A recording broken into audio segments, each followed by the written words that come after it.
Yeah, that's right. I see the chat. I see y'all rocking. I see y'all coming. Hit that like button as you enter the building. You know what I'm saying? Hit that like button. Show your love. Show your support. You know what I'm saying? This that dope soul. This that new thing. Nobody don't know about it. Salute, Knick family. Happy New Year. I miss you guys. There was no show last week. No Queens Court Monday because I was watching the Knicks in Washington with the MBK fam. Shout out to them. We got a lot to talk about this week, but before I get into that, Geoff, Happy New Year to you. How are you doing? Doing great. Happy New Year, everyone. Thank you for joining us on a cold, snowy night in Ohio anyway. Yeah, I mean, pretty good weather actually. It's cold now. I was in DC for the weekend. I was able to watch both Knicks games live, and the weather was actually pretty good. I think one of those days it was 59 degrees actually. But a lot to get into this week. Knicks on a 9-game winning streak. We'll talk about that. We'll talk about, obviously it's an easy schedule, but you got to win. You got to play who's on the schedule, right?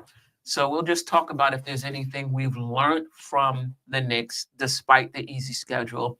And then what we're looking forward to learning as the Knicks embark on what I believe is the hardest remaining schedule in the NBA. So we'll talk about that as well. The bench is at full strength other than Mitchell Robinson. But yet the starters, at least some of the starters, are still playing a lot of minutes. I know there's some concerns about that. So we'll talk about that as well. Earlier in the season, it was more about what are the alternatives. Now there seems to be some alternatives, but yet those minutes are high. What's our concern about that? And then we'll talk a little bit about Knicks and OKC. I mean, I think we're going to really get a chance to see what the Knicks are about Friday, tomorrow, actually. So, Geoff, let's just get into shout out to the chat, by the way, Born Freedom on Deals NYK, who I actually met at the Wizards game. I absolutely love meeting members from the chat live. I met Paris Duggar. I met Brooklyn Butch. I've met a few others as well. Wonder Woman, appreciate you. Double D. Oh, Brooklyn Butch is in the house. Just, before we get into some of the other stuff, just what have you seen from this Knicks team over the past week, over the 9-game winning streak? What's impressed you? And what are you, if anything, still not sure about, given what the schedule has been up to this point? Well, first of all, I know that, everyone's going to choose Friday as a statement game. And if we win, just get the banner ready now. And if we lose, the sky is falling. We can't compete with the big teams and all that. I know that's coming. But what I want to say is this. We're 19-4. 19-4 in our last 23 games. I don't care who you are or who you're playing. If you can go through a quarter of the NBA schedule at 19-4, you have a really good basketball team. So regardless of what happens tomorrow night, and I'm afraid it might get a little ugly. I hope I'm wrong. But regardless of what happens tomorrow night, I think we're in good shape. I hope that Brunson can play. I hope that Deuce can play. I think if we're down those two guys, it's going to be tough. But what I love about this team and the 9-game win streak is that we've shown we can win in a lot of different ways. Like it seemed like earlier in the season, we won when we made our 3-pointers. And we're one of the best 3-point shooting teams in the league. But over the last week or so, we've seen a couple of games where we haven't really shot the ball that well from 3-point range, but we've still been able to find ways to win the game. And that's what it's all about. You see, Mikal Bridges is really coming into his own. I think I said on Two Knicks Chick Show just a little bit ago, I really feel like he's been playing at an all-star level for the last month. I don't think he'll get there, which is fine. But I really think from an offensive standpoint, he's been brilliant, and his defense has really improved as well.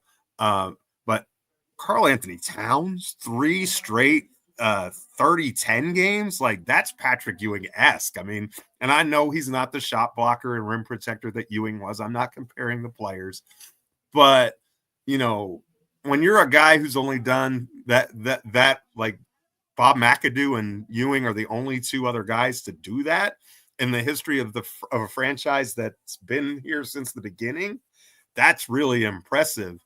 And then also Josh Hart, Mr. Triple-double machine, all of a sudden he's up to 10 in his Knick career, and he just seems to be the engine that gets this team going. I honestly think he's been our 3rd best player all year long, and that's only because Brunson and Cat have been so stellar.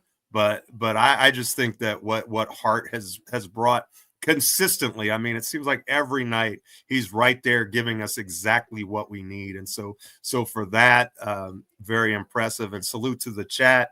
I know we're going to get to a lot of stuff tonight, and it wouldn't be the same if you weren't here with us. So salute to everyone out there. There's my guy. Back in his spot. Hey, what up? Steph, you muted. Steph, you're muted. Gotcha. Let me bring in my guy, Jerrell. Happy New Year. Happy New Year. Happy New Year. Man, I'm mad because, you know, we're all in a group chat, and I think the either the last 2 links are different than this one. Really? And I went and I was waiting another one.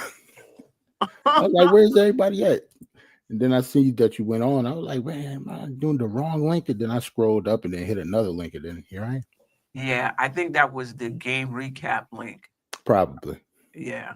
It's all good, though. Yeah, everything is good. I'm trying to figure out, because I know you like the other view, right? Oh, the wide one? Yeah, but it doesn't matter. I'm cool with this one. I don't know. Chat, what you think? Y'all like this view? Yeah, it's up to y'all y'all. like this view, or it don't matter? Yeah, I look good in this orange regardless, Steph, so it don't matter. Thanks.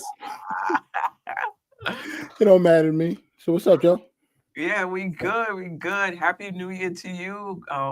You know, good to see. I was getting a little concerned because I'm like, you usually just say, I ain't making it tonight. Oh, yeah. You know, I would have told you. I was just late. I'm sorry about that, though. No, man, listen. We all grown. It's good.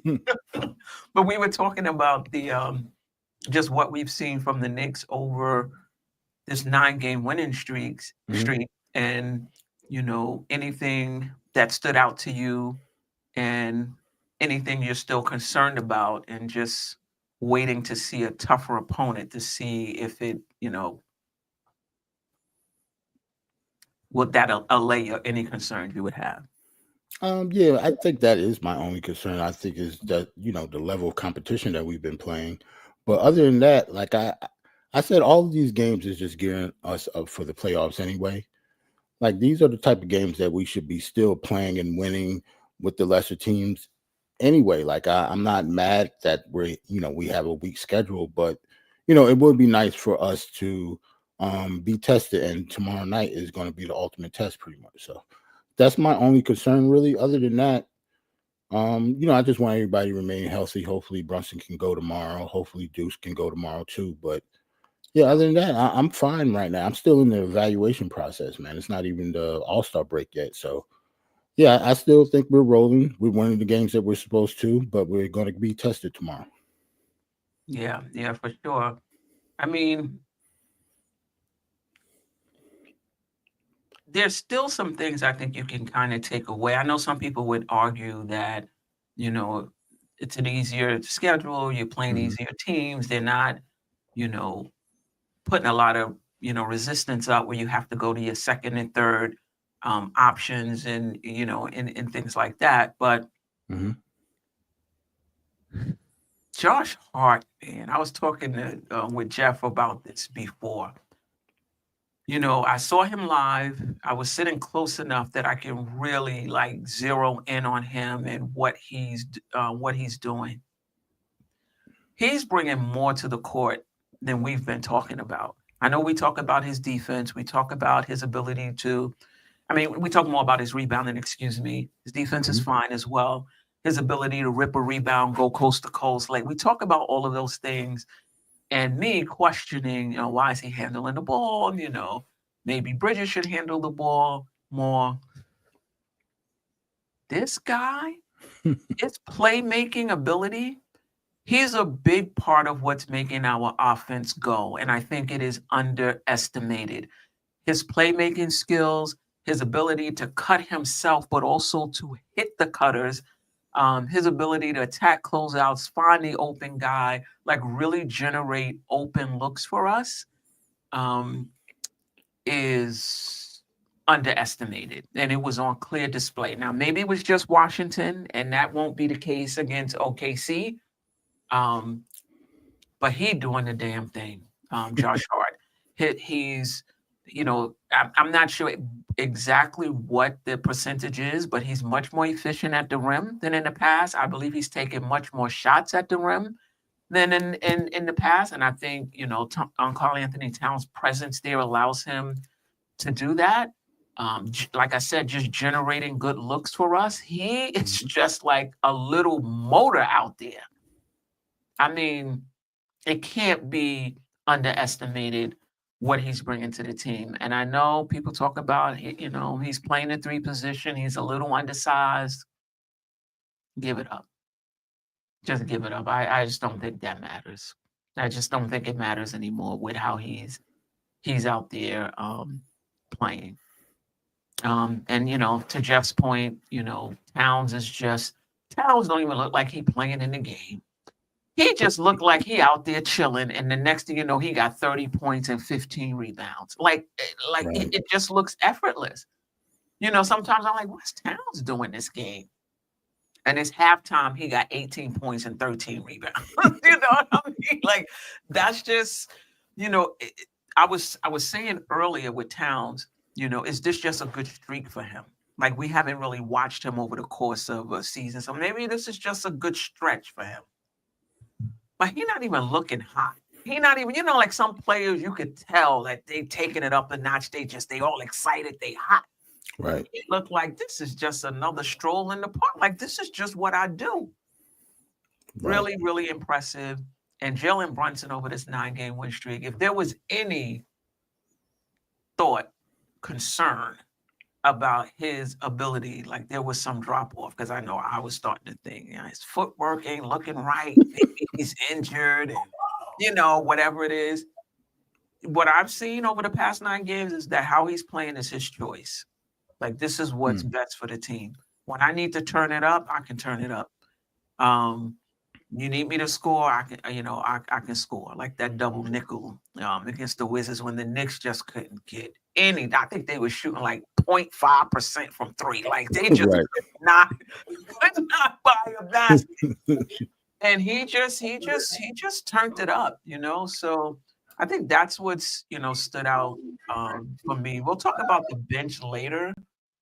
I just, in terms of should some guys be getting more minutes and bringing the minutes down to some of our other guys, but we'll talk about that a little more.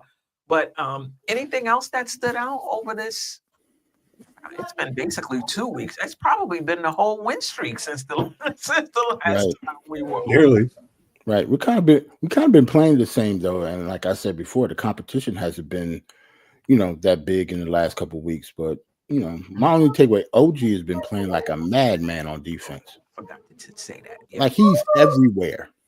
It's like every time I watch a game, I just see arms everywhere. There's always OGs poking at a basketball. So like I commend him for his defense. He should be getting votes for Defensive Player of the Year by the time the year is up.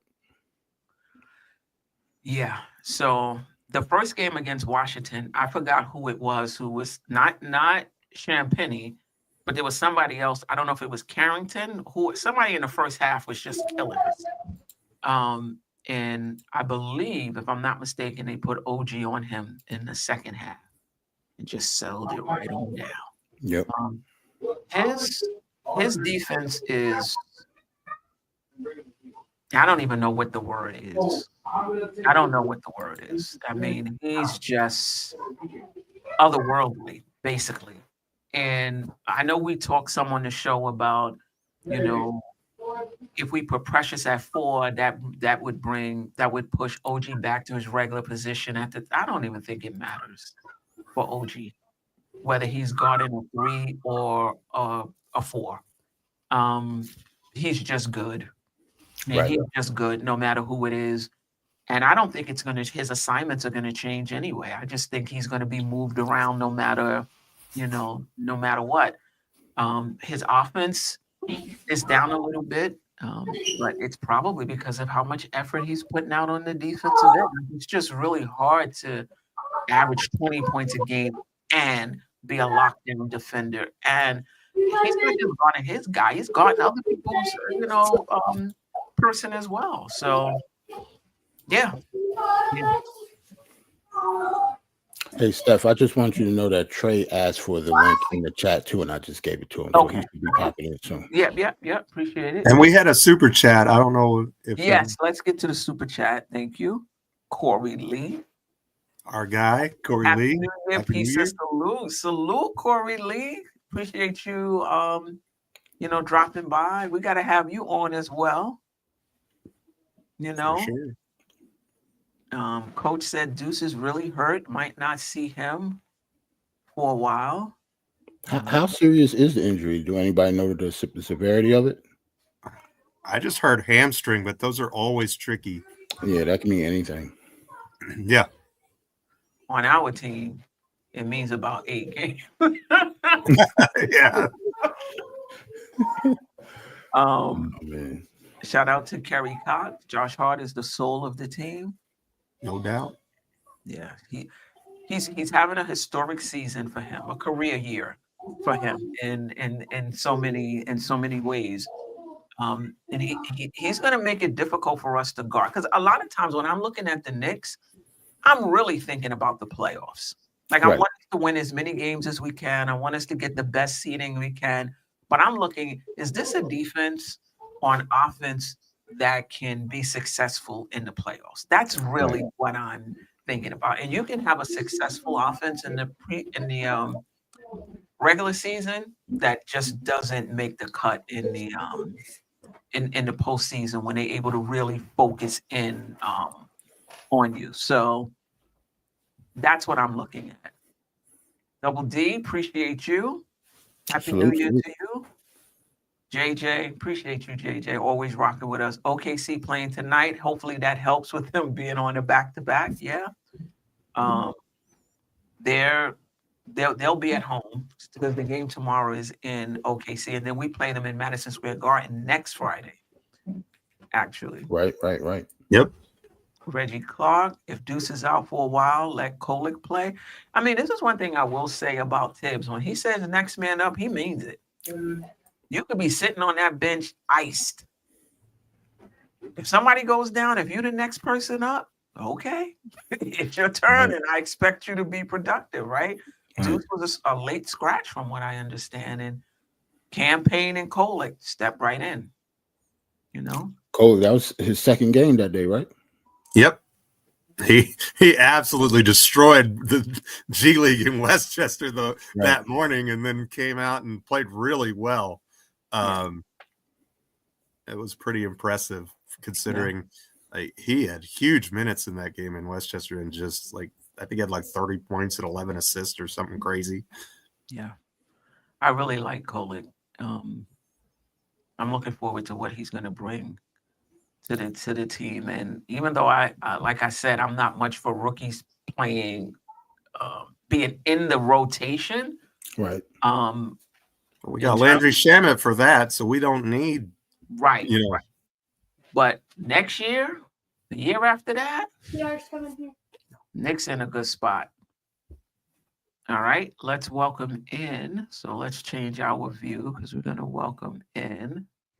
Hello there. How are you? Trey, what up? What up, man? What up, Trey? What up, family? Queen, Jerrell, Geoff. Happy New Year to everybody. 2025, y'all. Happy New Year, bro. You. Good to see you. Thank you for joining us.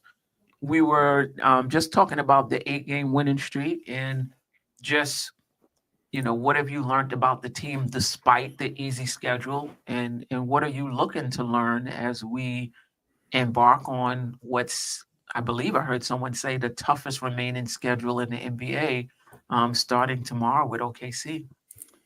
Well, I think you said it. It was, it was an 8-game winning streak, and you got to play who's on the schedule. Mhm. But, I think that's what I learned is that, the Knicks are beating teams that they're supposed to beat, and you don't apologize for it. You don't say sorry for it. You just play who's on the schedule and you just move on to the next game. Now, what I want to learn during this next stretch, tomorrow we got OKC and then we got some tough games coming up after that. I want to continue to see this, and I don't know if you want to call it a maturation of Karl Anthony Towns, but based off of people calling him soft over the years in Minnesota and how he's kind of embraced the culture of being a New York Knick, and his play to me identifies his toughness.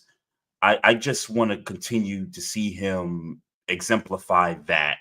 The double doubles, we had another 30 and 20 the other night.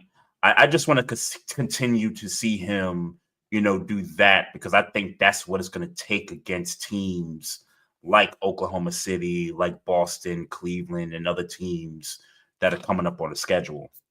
Mm-hmm. Yeah, I definitely agree. And not just for him, Josh Hart is having a career year. Is that something that continues against, better teams who have better defenders? Brunson, I'm not worried about at all. Actually. Yeah. Anything else over these past 9-game winning streak? Not really. For me, I just like how the team is playing. And I know we've had some guys out, and I know some guys have come in and stepped in. Like I like Tyler coming in, after, coming off of a 30-point performance in the G League to get the call and, play in a real meaningful game. I thought that was pretty good to see that. Yeah. Like I said, I just like how this team is playing. But we do have big tests coming, and I think the Knicks are going to be okay. If that means they go 500 against these teams, then so be it.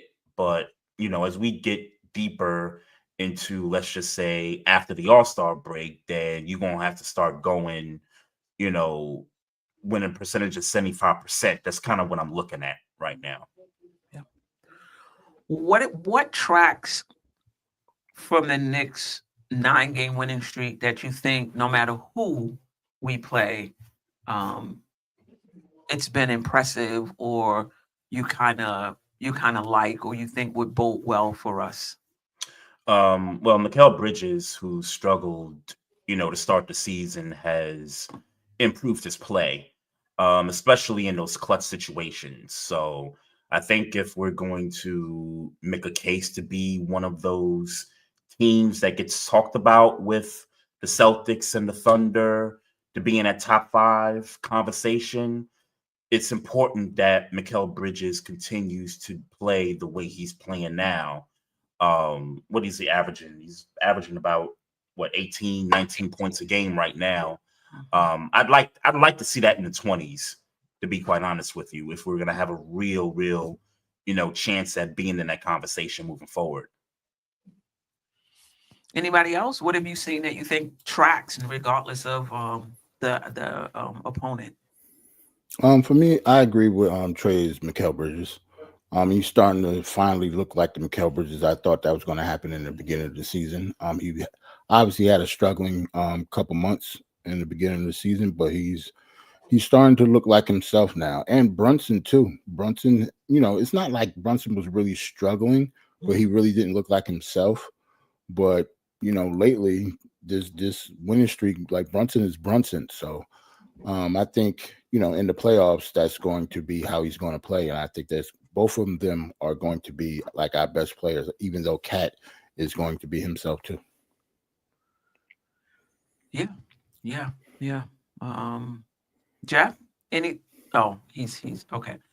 I mean, obviously it may not be as easy, but the way the Knicks offense is clicking, the way they're passing the ball, the way they're generating shots for each other, that's something that I think, regardless of the opponent, that's just become a staple of this team, making the extra pass.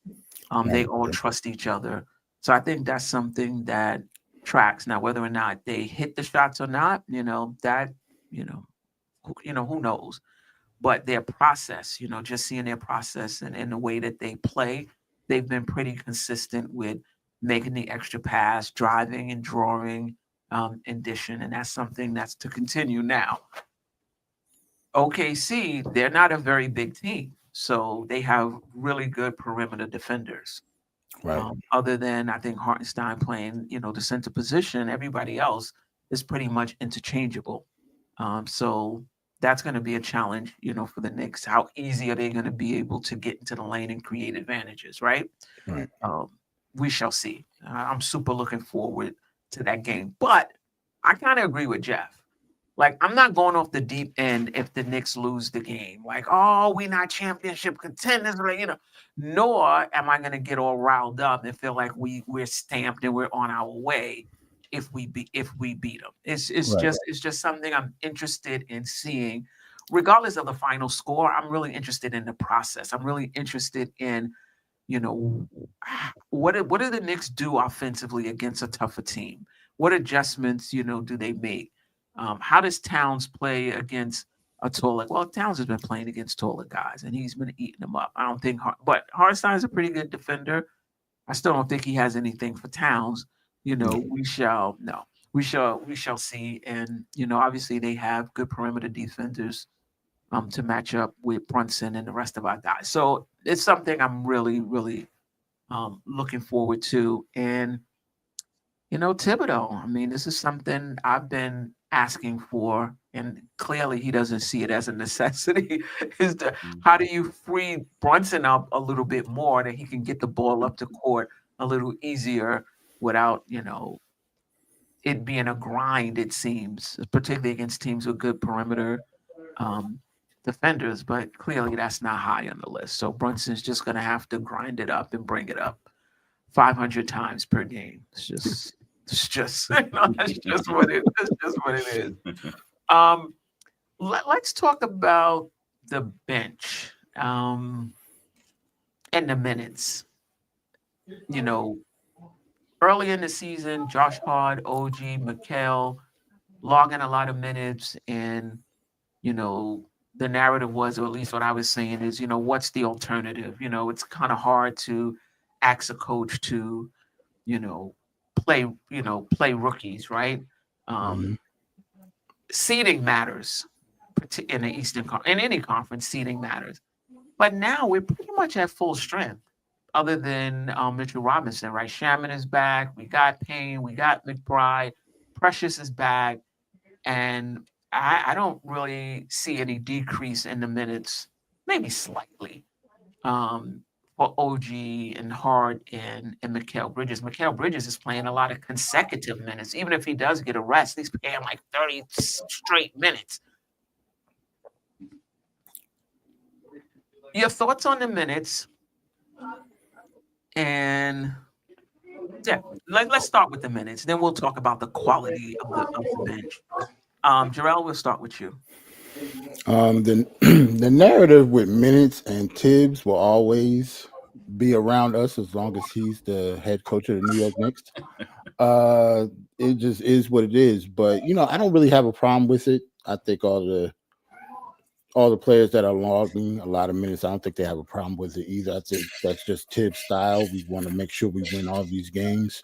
Don't get me wrong though. I wish we could rest some guys a little bit more, especially during a time of the schedule when the teams aren't that strong that we're playing. But it is what it is, man. That's just Tibbs' style. We just have been going along with the same ride that we've been going on since he's been here. I don't think he's going to change. So unless we get a trade in here, another vet coming off the bench, I don't think it's going to change.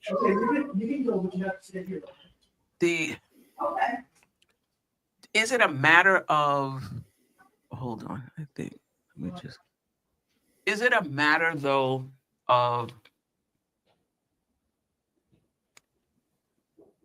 we can't squeeze out a few more minutes from Campaign, who else? Precious, McBride. Is it a thing of, if those guys play 2 or 3 less minutes, we're gonna lose? You know, like, so I guess the point I'm saying is, how much, I get it. The drop off to a rookie is one thing. Mm-hmm. But now we're just talking about playing Shamet a few more minutes, playing Precious a few more minutes. Is that just, just your thoughts on that? I think maybe it depends on the game, to be honest. Like, everything is always situational, especially when it comes to Tibbs. Mm-hmm. A lot of these games that, you know, we had against these lesser teams, maybe we should have blown out a little bit earlier. Like the first half, we've always been close.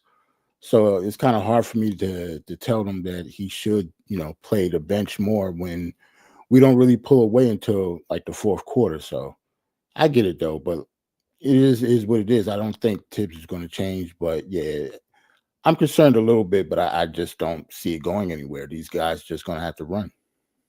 Yeah. Jeff? Well, I think part of it is we haven't really had all of our pieces in the toy box at the same time. Like Campaign was out for injury for a game or two, and Shamet is back. Now Deuce is out. And so I think that Thibodeau's preference is actually a 9-man rotation when it's healthy. But for whatever reason, we haven't really had that yet. And that, you know, I'm not going to say it's not problematic or troubling. To be honest, I think that we are a little bit overtaxing our players at this point. You know, it seems like McCall is in the 40-minute range nearly every night these days, and it speaks volumes to the impact that he has on the floor. But you'd really like to be scaled back to about 35, 36. And I think if you had Shamet and Deuce and Payne and Precious all healthy, I think that you can accomplish that. We haven't really seen that yet. I mean, the other night we were without Deuce and we were without Brunson, and so you had to, you know, Campaign logged a lot of minutes, but they, you know, he's really replacing Brunson's minutes, right? And so, you know, and Kolek was too. So you know, I think that kind of puts extra stress on those other players as well, and especially with guys like OG and Cat, who have histories of injuries, that it's something that you have to keep an eye on at the very least moving forward. It would definitely, as JJ said in the comments, it would definitely be a good idea to get a little bit of extra bench depth in here for sure. So, you know, to that point, Jeff, when we talk about bench depth, is it that the bench depth we have now, they're just not good enough to play more? Is it that Tibbs doesn't trust them? Is it that he really trusts those other guys? Because I think the depth is pretty all right. I don't think we have the diversity of player type. And what I mean by that is like OG Anunoby and Mikal Bridges, they kind of have, and Josh Hart even kind of have an overlap of the things that they do well when they're on the court, but there's nobody on the bench who really does the same things. You know, we don't have an elite rebounder off our bench unless you're, you know, Precious isn't bad, but I mean, he had a great night the other night against Utah. I think it was plus 15, which was the best on the team, tied for the best on the team anyway. But, you know, and other than that, Shamet's not the biggest guy in the world, and Campaign is a good defender, but he's, again, not the biggest guy in the world, and he's a point guard, really, and in my opinion, he's the, you know, so, you know, if Jalen is playing, he's going to – and Jalen's actually been the one we've sat the most, I think, out of all of them. I think he's been the one whose minutes level has been the lowest. So, you know, I just think if we had someone who was maybe more 3-4-ish than 2-3-ish or 2-1-ish. It might be a little bit more balanced. It might be a little bit better. It might be a little bit easier to plug and play.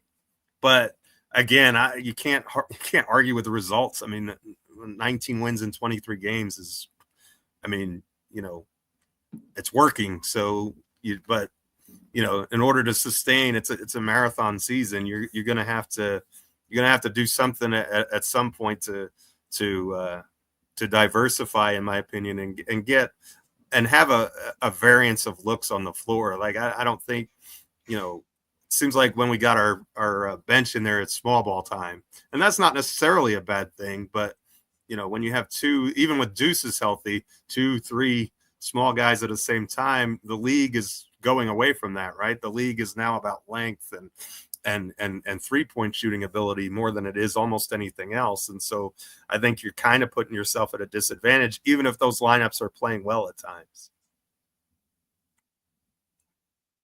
You're muted, Queen. Trey, what's your thoughts? As far as the bench is concerned, being that we got Shaman back, and by the way, is Jericho Sims in this conversation of the bench? Because I know he's played he's played about 20-something games already, but it just still seems like you don't see enough growth in him. I don't know if that's, that's something that's, said throughout the fan base, but at least when I watch him, I don't see much growth there. But now that we got Shaman back, I would like to see him average about 13 minutes per game, coming off the bench. And maybe that kind of alleviates some of the starters. But I agree with Jerrell. I don't see it changing as long as Tibbs is the coach. I mean, he's going to play the vets, heavy minutes, and he's going to play the guys that he trusts the most off the bench. Yeah, I think it's a fine line because I'm now starting to think about injuries as well. Mm-hmm. And not necessarily now, but just over time, 40. Or the potential, you mean? The potential of injuries. The potential for injuries. And I get it. Injuries can happen at any time. So it's a fine line between, you want to win every game. I'm not of the mindset that, as long as the Knicks make it to the playoffs, the seeding doesn't matter. Just rest guys, play them, 32 minutes. I'm being a bit extreme here. And, if you get to the playoffs and you're the 6th seed, it doesn't matter. Just get there healthy. Like seeding matters. Seeding matters. Mm-hmm. You want to try to get the best seed you can. At the same time, some of these minutes seem unnecessary. When the game is already in hand, and these guys are playing out the last, few minutes of the game. Now, it's gotten a little better of late, right? Bringing, guys in off the bench a little, but still, there was one game we went down all the way down to 2 minutes, and the guys were, still in the game. I thought that could have been a time to kind of decrease the minutes. The second thing is, I think, leaning on guys like Shaman and McBride and Payne. And Payne Brunson is the one who I think has been protected the most, right? He's averaging 34 minutes. Brunson and Towns too. I don't think Towns' minutes is up because he has an adequate backup. Am I right? Or is Towns also playing? You're about right. Those are the two that are like under 35 minutes a game. Everybody else, OG, Hart, and Bridges, they're north of 35, 36 minutes per game. Do you think it's because those playing behind them are actually not even small forwards? Like if you're going to take those out, you're coming in with really short players. You're coming in with McBride. You're coming in with Shaman. Precious is playing campaign, right? Precious is playing behind Towns. Sometimes he plays with them. Yeah, Do you good think point. that's could be, the concern that even though we have 9 players, they're not really adequate backups for Mikal and OG? It's a good point. I mean, other than Precious, who backs those 3 guys up? The 3 guys, Bridges, OG, and Josh Hart. There's really not anybody on the bench legitimately that could back those 3 players up. Maybe, maybe that's it. So you think because of that, like if we do get a trade, a lot of people talk about trades now because of our bench. Mhm. I don't know who we would give up, but we was talking about getting a rim protector, but that maybe should switch to a wing because of that problem. I mean, well, let me ask you guys, what do you think is the primary issue as far as the Knicks is concerned? A backup big, a wing, or any, meeny, miny, mo? Any kind of size to come off the bench, I think, is the weakness right now. Because you got 3 guards coming off the bench right now, Right. that don't have the size to deal with, what our stars, have to deal with. So I think if you try to exercise a trade somewhere, you don't have to give up one of them 3 guards to get it, or possibly 2 of the guards, 2 of the backup guards I'm talking about. You might have to put them in a trade. Yeah, I mean, that was, one of the other questions, and I'll get to Jerrell and Geoff, and you guys can answer this if you want. Just terms of ranking the assets the Knicks have to give up. I think the Washington protected pick is still in play. Mitchell Robinson, though he's coming off of an injury, I'm not sure what the value of Shamit is. I'm not sure what the value of Campaign is. Precious Achua, also, right? And McBride, who may have the best value just given his contract and his ceiling. You can still speculate about his ceiling. The others you kind of already know. And then the rookies. And they're not even making a lot of money. So I'm not sure how much you can get. So I think, any discussion about upgrading the bench has to go hand in hand with a discussion on how are you going to do that. Yeah, that's gonna be tough, man. A lot of people don't want to give up Mitch, and I understand it because, like what we need, Mitch provides. He just has to stay healthy, and we want him to be healthy for the playoffs. So that's a big if. So, if we can stand pat and just keep Mitch and he be healthy for the playoffs, we wouldn't have this problem. But yeah, it's all about, do you trust Mitch being healthy? Yeah. I would look at that Pelicans roster, because that team is not going anywhere this year. I'd look at somebody like a Herbert Jones, Trey Murphy, or somebody like that, because I think the Pelicans are going to be heavy in that trade deadline. I think they're going to be looking to ship players out. Yeah, but I think, part of it is going to be what do the Knicks have to give them? And then also, matching salaries. And do they have anything that the Knicks want?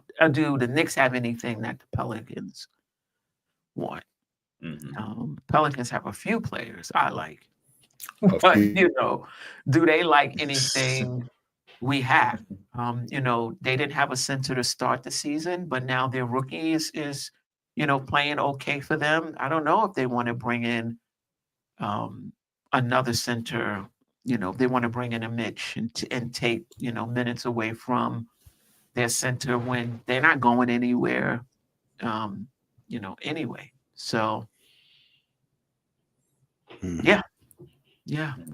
And because that team has been so injured throughout the year up to this point, you got a bunch of backups that have been playing 25, 30 minutes. So those backups have value because of, how the team has been kind of put together. So I think you make a good point. It's going to be tough to try to, get some of their players because of how much they've already poured into the team because of the injuries to their starters. Yeah, exactly. And who would they want on the Knicks? If you were the Pelicans, who do you want on the Knicks? Man, If you're the Pelicans, do you care at this point? Right, but I mean, they would have. So you saying that it would just be like salary? They would just be trying to dump salary? Yeah, I really, it would just be blowing the team up. Like the Pelicans have kind of been through this 3-4 years now. Like it's not going anywhere. I would just, if I was them, I'd blow the team up. That's just me. Right. But if you're blowing it up with McCollum, Ingram. Like those are the guys you're getting rid of. That's going to be too rich for the Knicks blood. I don't know if you're blowing it up with Herb Jones and Trey Murphy, which is the two I would like. Not by themselves. No, right. not by themselves, but they would be a part of that transition. Yeah. Yeah. Yeah. It's going to be it's going to be tough. Personally, I'm okay with Sims and Precious behind Towns. I more think we need a wing that can score. Yeah. McBride, Shamet, Payne. Listen, Shamet can create a shot a little bit. Payne can create a shot, a little bit. But there aren't guys when the shot clock is ticking down where you want the ball in their hands and say, go create. Like, they're just not those guys. I think McBride, as well as he's shooting, I think he's somebody who's at his best playing off the ball, being set up to shoot as opposed to creating. We don't have that on that second unit at all. Same thing with Precious. He's somebody that, you need somebody that's going to create shots for him. I think the Knicks would be in a much better place if they can get a shot getter on that second unit. To me, I think that's more of a priority than a big. I could be wrong. Geoff? Well, the hard truth of the matter is you're not getting the shot creator you want unless you can include Mitchell Robinson's salary in the deal, because he makes $13 million a year. And honestly, you might have to include Mitch and Precious to get to the number that you would need to get to get the kind of player that you want, because bucket getters make money in this league. There's not very many that are going to be available that you're going to be able to pry loose from, small salary players like Achua and all of the rookies and everything like that. So that's just the reality of that situation. And look, what trade value does Robinson have? I don't know. I can't imagine it being really great, especially when you see reports that he's not even running yet. I don't know. So you got a guy who's probably not going to be back until February, and then the trade deadline is right up against it. But then you also might think too that, well, you don't want him to come back for a couple games and then get hurt, even worse, and then you have even more trouble trading him. So there's a couple of different schools of thoughts there, but I agree with your premise that a shot creator who's 3-4 with a little bit of size would be nice. A Harrison Barnes kind of a player, maybe. I'm just throwing that name out. I don't have any idea what Barnes makes or anything, but that's just a name that came to mind as a guy who can shoot the three. He's a quality defender. He does a lot of the things that the Knicks like as an organization, and I think that would help this team. And I'm not sure that you necessarily need as many fives as we have on our roster in the modern NBA. Like we have 4 guys right now that were between Sims, Robinson, Huckporty, and Cat. 5 if you want to throw Precious in there. That's a third of your roster on on fives, essentially. I mean, I guess you can argue that some of those guys are more fours than fives, but, they're fives for us. So I think if you can find a way to kind of alleviate the logjam there, you do it. And I'm not a fan of Sims, but Sims has played some decent basketball this year in comparison to previous years, at least if the advanced statistics are any indication. His rim protection numbers are better, but again, we've talked about this before. The eye test for most of the time doesn't really reflect that, in my opinion. But I also think he's done a better job rebounding in his past few performances than he had done earlier in the season. I don't know. Maybe I'm misremembering that, but that's just my feeling about it. Yeah, I mean, listen, as the season goes on, for those who feel TJ Warren or Okiki could be the answer, as the season goes on, their salary becomes a bit more prorated. There's an opportunity that you can bring them on, and maybe one of those guys become who we're looking for. You could trade Sims for second round picks. That opens up some money for you, and then you might be able to bring those two in sooner. But I'm going to say something that is super unpopular, and I'm looking forward to all of the pushback. McBride is our number one asset if you're talking about upgrading the roster. He's our number one asset, in my opinion, when you talk about now. Can you trade him by himself? No, he doesn't make enough money. So we're talking about McBride and Mitch, or McBride and Precious. McBride and Precious get you to 12. McBride and Mitch get you to is Mitch 12? Mitch is like 13. McBride is 4.7, 5.7. It gets you to 18. I'm not saying that McBride is not a good player. And he's been a good player for us. What I am saying is you have to give to get. And I'm not sure what podcast I was listening to. They said if you make a trade and it doesn't hurt a little, then the person you're getting back probably doesn't move the needle. Right? So we have Payne, we have Shaman. This is not about whether Shaman is better than Deuce. This is about Deuce has more value than Shaman and more value than Campaign, right?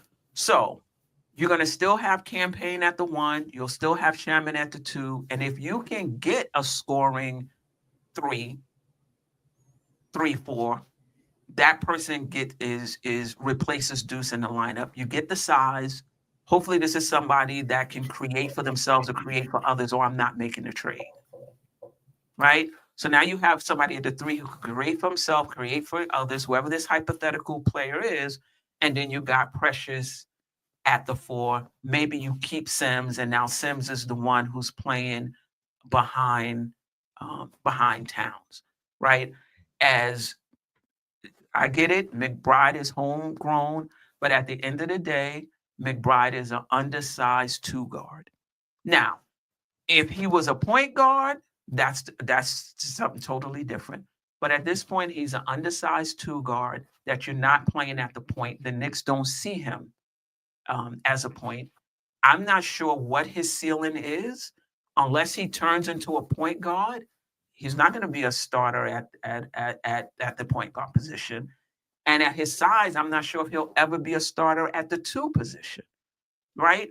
So he's one of our own. I get it. I know it's not popular. But if that opportunity came along to trade McBride and Mitchell Robinson for a $20 million or $18 million 3 who can score, I'm pulling the trigger. I'm pulling the trigger on that. Question is, who is that $20 million? Exactly. That's the question. I get it. Who's that? I love the logic, though. Player? I love it. Who's the hypothetical player? Now, I think the money range, I'm not sure this would never happen. But now you can start talking about a Trey Murphy, Herbs, like guys in Yeah. that range, because now Right. you have the money, Right. the money to do it. But again, I'm not doing it unless it's for someone who's a taller wing that can score for us. I like some names, to be honest. I'm trying to think of, because I actually like that idea too, and I knew you was actually going to say that, which is weird. Like two homegrown players, how our chat and Knicks fans can be. A lot of people probably gonna put tomatoes in the chat. I haven't looked at it yet. I'm good with it. Yeah, I know you good with it. So am I. But yeah, I'm cool with that if we could get back, the person that you're talking about. But I just don't know who that person is. Like, especially at that price. I have to do some digging, man. But it sounds nice. That sounds real good. I'll do it. It just depends on the person who we getting back, like I said. Yeah, I agree with that. Somebody said that they would trade Kolick before they traded McBride. Mhm. I think I don't see where. Oh, here it is.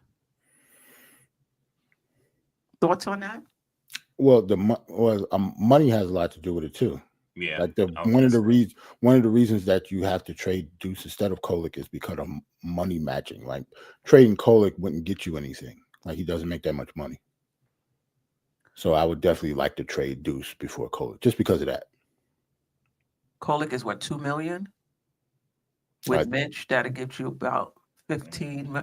I think Kolick has a higher upside than McBride as well.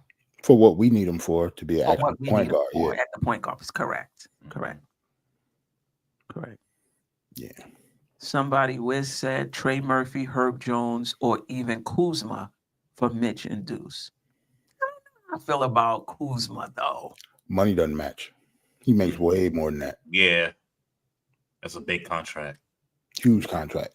It's dog track time for Kuzma anyway. I don't want any part of that deal. Dog track time. That's funny. I'm surprised Mitch Wiz, the president of the Deuce Club, even have alternatives, have coming up with alternatives for Mitch and You see, you name 3 people we ain't gonna get though. Right. Although I like 2 of those names I mentioned earlier. Of course, but, that would be great. Yeah. No doubt about it. Otherwise, we keep the bench the same. The point is, if you want a significant upgrade on the bench, you got to be willing to give up players that another team will want. Otherwise, this is what it is, and we're gonna have to make the this is we're gonna have to make the best of it. Right. Those are the only 2 players that make sense. So if you don't want either one of those 2 to go, then you have to say you're going to stand pat. You can't do both. I mean, Precious too. Precious is what, 6 million? Somewhere in that neighborhood, yeah. Yeah. So keep Deuce, Precious, and Mitch, depending on the team, what they want. And Precious makes more than Deuce, so that ups the price a little bit. So. But I wouldn't mind that either. But that's your bigs though, Mitch and Precious. Well, I'm not counting Mitch as a big because he hasn't played, so we will be left with Sims as the backup. And I guess it depends on what we get back. If it's not a wing, it could be a big. But yeah, that kind of still puts us in a predicament from before. So. And I think we have to remember that this is probably not going to be an overnight process. I think that with this team, where the window is opening, and I don't know that it's fully open yet. And so from that standpoint, I think you may not see. I know we've made a deal at the deadline the last couple of years, but we may not see a move till the summertime. Because maybe that's when one of those players becomes more available. Maybe our situation with the apron is a little bit different. There are other considerations there. I think with the core of this team, you really have to look at it as a 3-year window, and we're in year 1 and we're not even halfway through year 1. So we may not even know exactly what we've seen, 34 games and we're speculating here, but what come playoff time, how does this team perform? And then you get a better idea of what you definitely want to spend those assets on instead of maybe making a guess when the sample size isn't as big. So it may be a possibility that the deal that we all say that we need for bench depth isn't till the summer or maybe even next trade deadline, perhaps. Yeah, I do hear that, Jeff, and I agree with you that the window is just opening. But you can look at this bench. This is the lowest scoring bench in the entire NBA. I don't know if that gets better in the playoffs when things tend to tighten up a little bit. I think you can argue we have the best starting five in the NBA too. And if you're talking about tighter rotations, then, does the bench scoring really matter that much when your offense on your starting five is better than everybody else's in the league? It may be. Look, I'm not saying I don't think there's a definitive answer to that question, but in the playoffs, rotations tighten up to 7-8 guys all the time. So, I think that we though in the playoffs, because one of them would have to be a big for Towns. One of them would have to be. So you understand what I'm saying? We're gonna still run into that where there's no wing depth behind Hart, OG, and agreed. Bridges. It just is what it is. Yeah. We can't make perfect the enemy of the good, though. Either you need to. I think we, with the players that we have, like we always want to improve. You should always be looking to improve your roster. But I'm just saying that when your starting five is as good as ours, yes, you need Precious or Mitch or someone else would be helpful. You need Campaign, especially if as backup for Brunson. Landry Shamet can do some backing up of the two, maybe even the three. I don't know. It's not ideal, but it's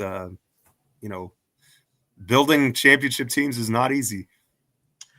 It isn't, but there's trends along the way, to the playoffs.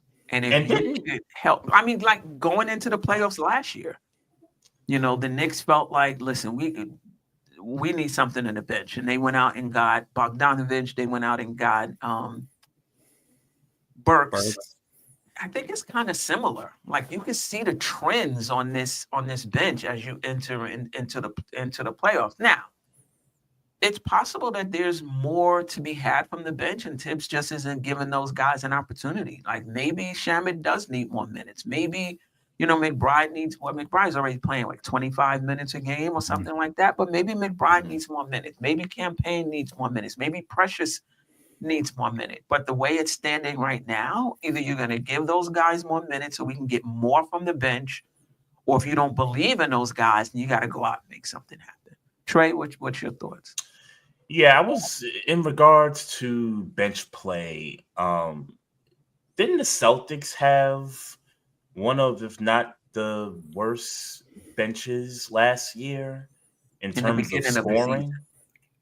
And they ended up winning a championship. And folks were saying that they had one of, if not the best starting fives in the league.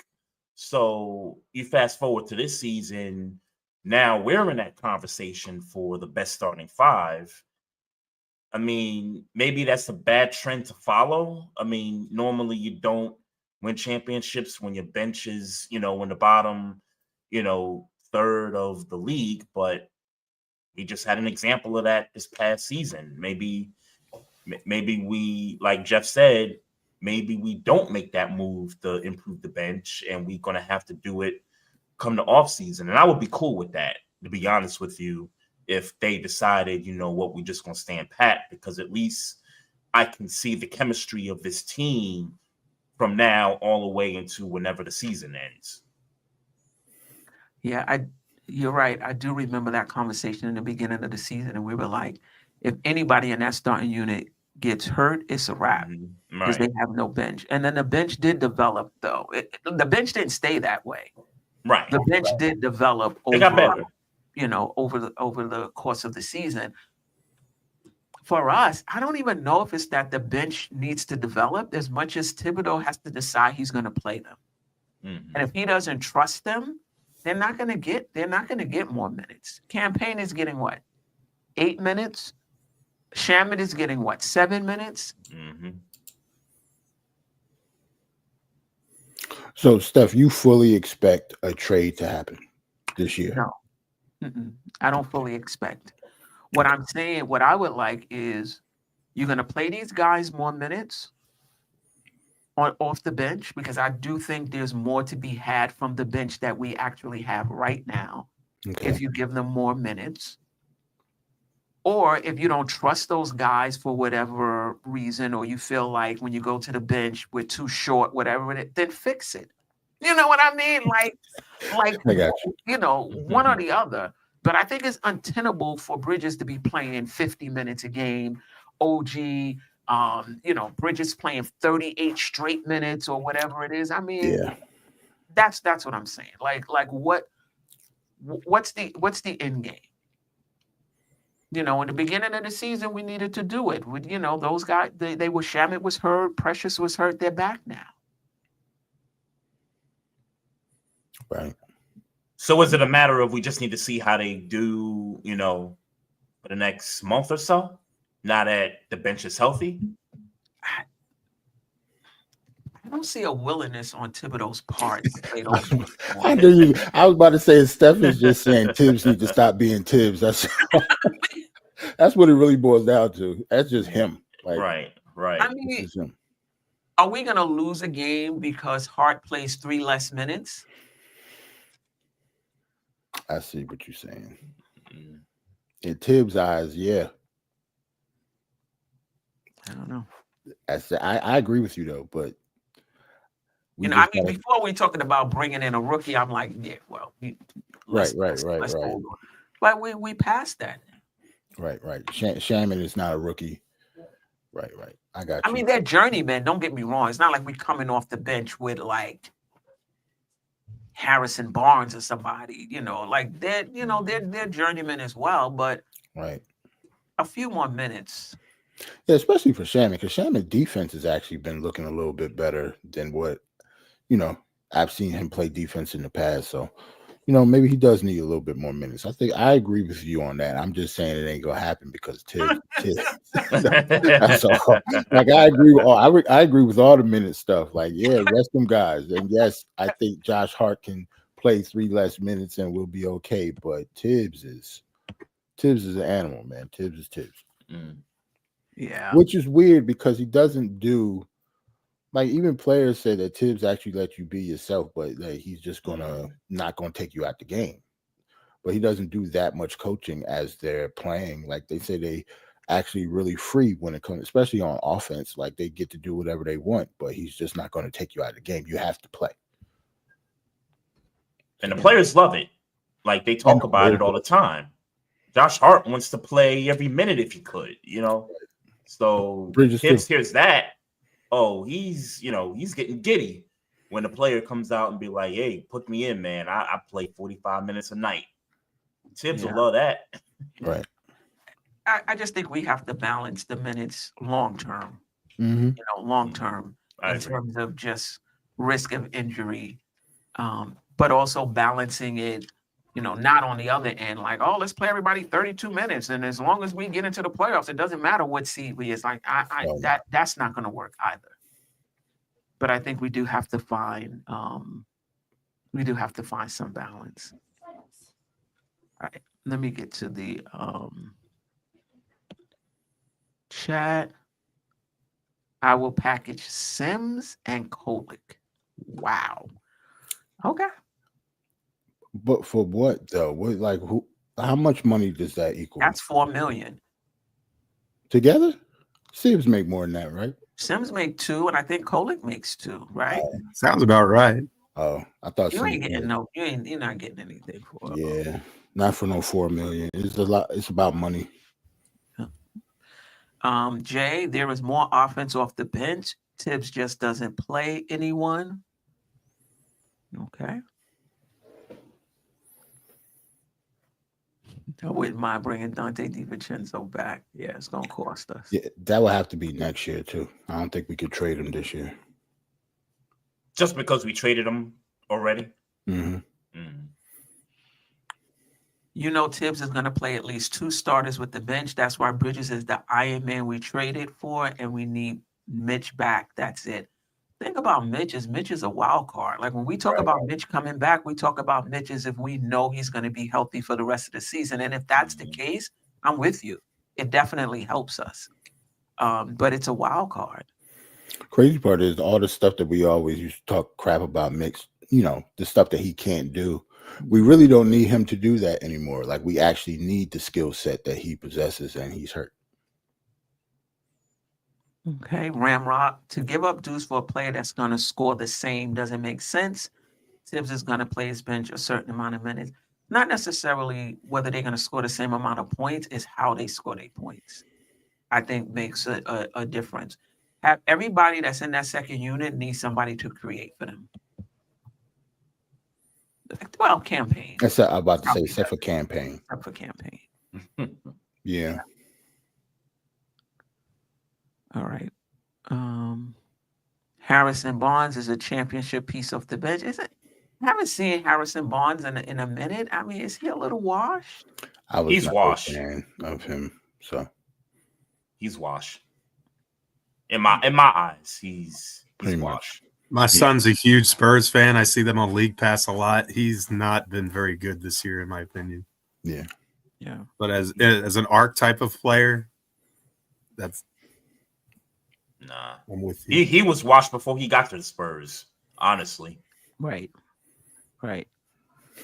Jordan Clarkson. See, as a Tar Heel fan, I was going to say he was washed before he got to the league. Wow. Wow. I'll say that joke for another night. Never mind.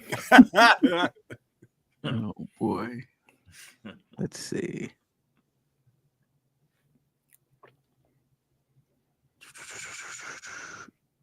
How y'all like the campaign so far? Shamit needs more minutes and Payne less. Speaking of which, how can he play less? He only playing like 8 minutes. How many minutes is Payne playing? Right. So how you guys liking on campaign so far?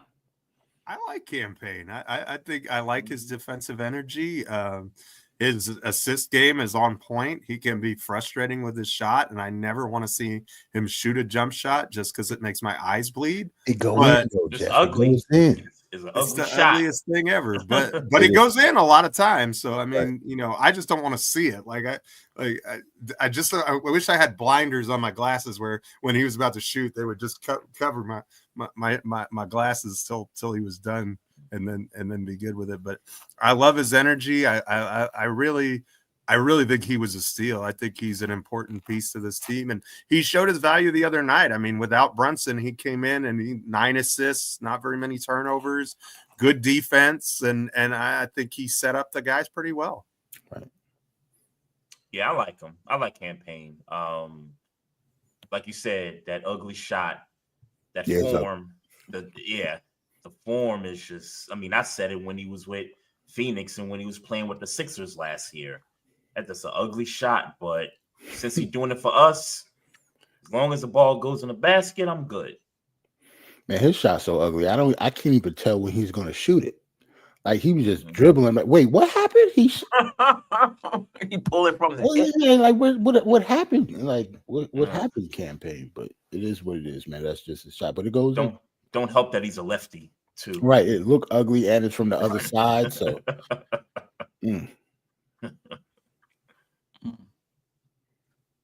All right. Tibbs coaches every game like he's going to get fired if he loses one game. That's funny. That's funny. I want my coaches to coach like they're going to get fired if they lose one game, though. Yeah, that's funny. Think about it. Yep. Nobody said he was lying either when he jumped.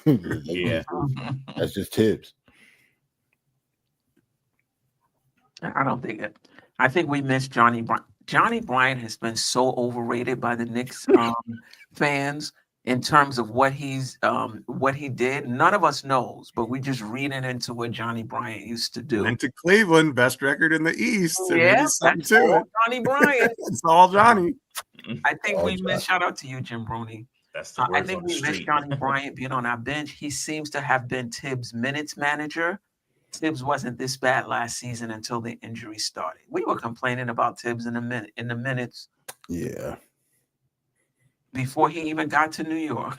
Right. I'm about to say when he was with Chicago, people been complaining about Tibbs in minutes. That's never going to go away for him. Speaking of assistant coaches, I wouldn't mind seeing Mike Brown, come on the Knicks on the assistant side. He's available. I thought he already went to I thought he went back to Golden State, or did I read that wrong? Oh, I didn't hear anything about him going anywhere else. I just know the Kings stupidly fired him. Right. Yeah, David, I don't know. That's the same thing happens with me and MBK. I do not get MBK notifications. And that's been going on for years. Yeah, I noticed that, how you click that little bell with the notifications. I clicked it off and then clicked it back on, and mine worked when it comes to some people. But yeah, like that's just YouTube. Some of the shows or some of the channels that I subscribe to, I don't get notifications, and that bell is full, so I don't get it either. Yeah. Shamet needs more minutes. Bridges needs less. Okay. Man. I mean, listen, there is a drop off between Bridges and Shamet. Like, this is more about what can you get away with? Like, can you steal some minutes for Bridges and maybe, he's fresher or there's less risk of injury, down the road, right? Mm-hmm. You could definitely reduce all three of those guys under 35 minutes per game and move those minutes to the guys on the bench. I mean, you're only talking 3 minutes per person that you're getting, take 9 minutes from the starters, put that 9 minutes to the bench. I mean, I know it's not a big difference, but it could be the difference between somebody getting hurt and somebody being healthy for the playoffs. Is it the difference between the second and the fifth seed? I'm exaggerating. Well, depending on the records, that could be like a couple wins, though, depending on how it goes. But I get it. Depending on where Boston's, I mean, I think listen, you should be able to play 35, 30. Like, I'm talking 38, 39, 40, 40 minutes. 35, 36 minutes? I mean, listen, this is one thing we don't know. If I'm a coach and you tell me the more minutes a player plays, the more you risk their injury as the season goes on, obviously an injury can happen at any time. Obviously, the times when you're not in the game, you're not going to get injured. I get that. But, the idea that the more minutes a player accumulates over the course of a season, the more it increases their risk of injury. If that is the case, if I'm a coach, I want to know, well, how does that work? For every minute, the injury risk is one-fold, two-fold, three-fold, like what's the direction? That's what I want to know. If you're asking me to make decisions now on bringing back minutes, I want to know, is there a statistically significant difference between 34 minutes and 36 minutes?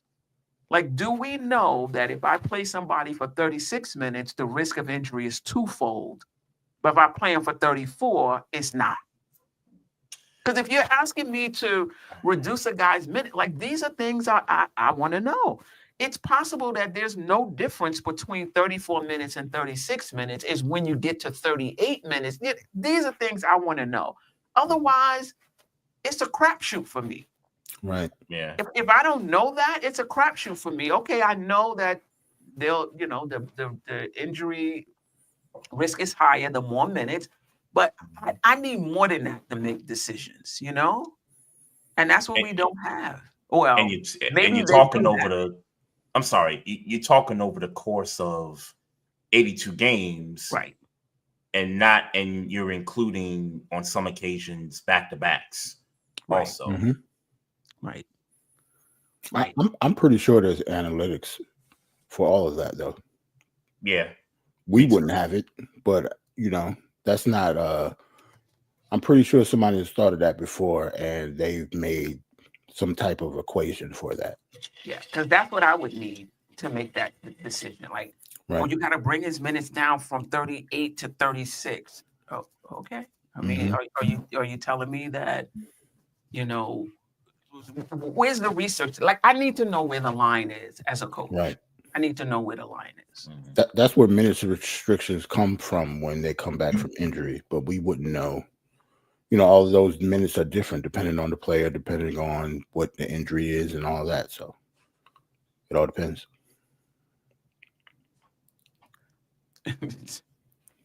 Facts. Deuce was warming up before the 34th game of the season and got injured. Minute police nitpicking. I mean, yeah, Deuce got hurt in practice, like before the game. You because can't of get all the hurt. minutes he was playing. No, I'm just kidding. You can't get hurt at any time. But I mean, there's something to be said, for cumulative minutes. Right. If they have an analytic, if they have numbers on anybody, it would have to be, for me, it would have to be for Cat, because he actually had injury history, and we definitely did hit for the playoffs, and he is the one person who, if he goes down, then we definitely do not have a replacement for him. Yeah. Like, if he goes down, it's over. Facts. Mm-hmm. But I also think with the way that they play Jalen compared to the others, they kind of are cognizant of that. Yep. You know what I mean? Because I just feel like that they do sit Brunson more than they do the rest of them. And Cat, it's like Brunson gets the most rest, and then Cat gets the second most. And they're just like, well, Bridges never misses a game, so he can just go out there till he dies. Right. Like, Right. Oh, man. Yeah. Shoot, and we haven't thought, knock on wood, we haven't discussed, injuries and OG all season so far. So I was just thinking that same thing. Yep. Like, you got to monitor OG's minutes too, because his health history is a little sketchy too. Yep. For the two major pieces that we got, Cat and OG, their injury history, I'm pretty sure they have to have analytics on stuff like that when it comes to their minutes. And like Geoff said, they don't have any analytics on Bridges. He could just run forever. Salute to JJ. No, I did not jinx him. So I take it. Knock on wood. Knock on wood. JJ said I jinxed him. Like, no. I'll Yeah. knock on the wood. Nah, Iron Man Bridges all day. I mean, I think recovery makes a difference as well. Obviously the risk would be even more if they were practicing, having full practices the days after game. That would definitely make things worse potentially. All right. Let's talk about New Year's resolutions for the Knicks. Like, what do you, other than winning a championship? We all know we want the Knicks to win a championship. Let's take that off the table. Because that was going to be my first thing. There's nothing else but the ring. Nothing else but that.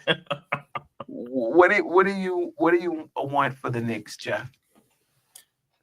I just want to see us continue to play a brand of basketball that's entertaining to watch.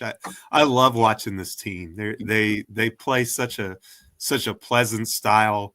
And the other night they had like 31 assists and without Brunson in the lineup. And it's just like they really seem to play for each other. And I just hope that they keep that joy and continue to mesh together as a team. Last year, we talked about the power of friendship, bringing us a title, and then Dante left and you've got, McCall here, and now you've got Cat, and you're like, how is this going to work? So I just want to see that continue to gel. And I love the way that Towns is playing right now.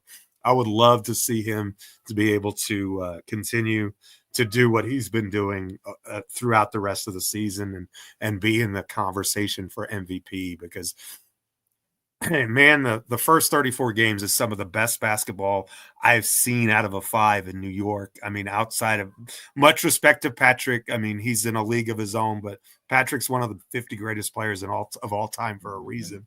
But we haven't seen this kind of play at the 5 spot in a long time. He's incredible.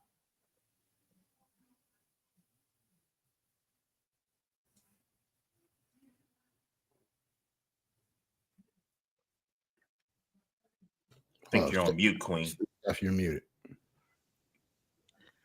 I was saying between what you guys are saying, I'll sneak in a chat as well because I'm missing them. David Elbaya, New York resolution: get back Mitch, and he stays healthy for the rest of the season and playoffs. All right. Jerrell, then Trey. New York I guess, Tibbs, man. Tibbs, maybe he can change. Tibbs will change his mind, and his resolution will be, pull the minutes back from the people that we've been talking about for the past hour. I think, hopefully, see, but that's weird because the grunt of our schedule is coming up, so I don't see that happening anytime soon. But maybe around the All-Star break, he'll like loosen the reins a little bit when it comes to the minutes, and some guys that get rest. But I really don't see that resolution happening, but hopefully that will be Tibbs. Like, Tibbs will be a little lenient when it comes to the minutes, especially with Bridges and OG. Like, they probably need to come down a little bit. Everybody else, everybody's minutes should be the same, but those 2 players alone, got to keep them healthy. Trey? New Year resolution for the Knicks. I'm gonna go with Karl Anthony Towns, and to just keep this same energy that he's just been giving his team and the city since he got here. Because we're gonna need it for the playoffs for sure. So I would just say my resolution would be for Karl Anthony Towns to just continue playing the way you're playing. Keep the same, New York this, New York that, like, keep that same energy throughout the season going into the postseason. Yeah, for sure. East Blue Drew, I want to go to a playoff Knick game. Okay, that's his resolution. Brunson rested to be more. Oh, I don't know if that's his resolution, but he doesn't want Brunson to be rested. All right. Let's see if I can think of any other. Mitch to stay healthy when he returns. If he returns. If he returns. Oh, come on, Geoff. Out of all people, we need you to keep the faith, okay? Knock on wood. I would like to see the Knicks move into top 12 in defense, and I don't think we're that far off, but I think when we start playing the harder teams, it'll give us a better indication of where the Knicks are defensively. Right now, they might be 12, 13, but again, the schedule hasn't been that difficult. So that's what I want for the Knicks, a top 12 defense and a bench that can score more than 6 points a game. Not 6 points. A bench that can score a little more, take a little pressure off the starters. The way it is now, if our starters and listen, they're more than capable, but they can't have a bad night. Overall, it's the problem that they don't have bad nights often, so Tibbs don't think it needs to be fixed. Like, we have the highest scoring starting 5 in like NBA history. Like, that's when you're the head coach and your starting 5 is capable of that. Don't you think part of it is the way we stack our substitutions, though? Because we always have 2 starters on the floor. True. And so, when Brunson is out of the game, Towns, gets the majority of the shots, which he should, and so he'll go on a scoring run.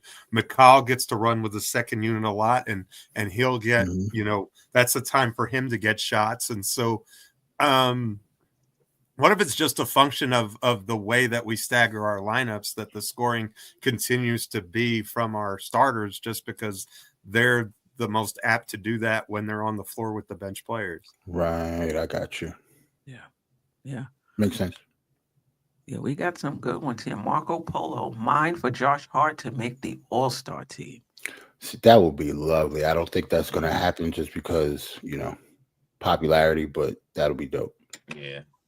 Yeah. And let's say the Knicks finish first or second and they do get 3 in. I think it'll probably be Bridges or OG before Hart. And Hart is playing just as good in his own right. Right. Get out the vote. You can influence that, Marco. Yeah. JJ minus to trade for a legit bench scorer. Okay. All right. For Tibbs to rest players when we are up by 25. Can't I'm see with it. you. And Doxorus Rex, my goodness. I need somebody to love me the way Doxorus_Rex loves these rookies. Rookies have already contributed in games this season. You have to be at least fair for them for what they already have done as players on this team. Look. Okay. Nobody is saying that the rookies can't contribute. They've already contributed over the course of a season. You're going to need and get contributions from everybody. I mean, that's just how it is. But if you're asking for the rookies to be a regular part of the rotation, that's not something Thibodeau is going to do, and quite frankly, that's not something I would do, or agree with. To me, the more you play rookies, the more you're going to get mistakes. I'm not saying they can't contribute. Don't get me wrong. But the longer you play them in a game, the longer the more chances of mistakes. That's just part of being a rookie. They're up and down. They're going to have good games. They're going to have bad games. And when you're a championship team, in my opinion, you want to try to limit that. You really want to try to limit it. Should Hakporti get more minutes? Sure. If there's an injury, he will. He's next in line. Yeah, but listen, you play the percentages. Absolutely, veterans make mistakes. But veterans are going to get more rope than rookies. That's just the way it is. You're going to trust the starters more than you're going to trust the rookies. Does Josh Hart make mistakes? Yes. The other night he had like 6 turnovers. But you're going to get more than you give up with Josh Hart. You can ride him to the cows come home. Still going to be more plus than minus. I can't say that about Hakporti. I can't say that about Kolek at this point in their development. You can't blame a coach for not wanting to ride with a rookie. Anyway, Doxorus, president of the Rookie Club, appreciate you. All right. I don't think. Let's just talk a little bit before we get out of here about the Knicks and OKC. What are you looking forward to? Are there any matchups you're looking forward to? Yeah. Isaiah Hartenstein versus Cat. That's the one I'm looking forward to. Word. And I gotta, because I haven't watched a lot of OKC games this year, but why do I get the feeling that they use Hartenstein a little bit better than when we used him? Like, it seemed like he's been on the perimeter a little bit more with OKC than he has with the Knicks.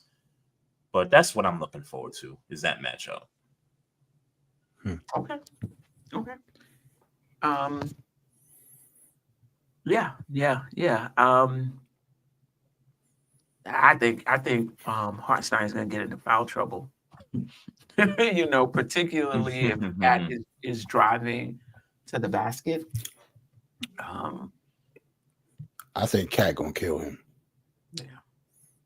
Everybody else though, that's a different story. But him, yeah, I don't think Hartenstein can play Cat at all. Yeah. So I think that's gonna be an easy matchup for him. Yeah.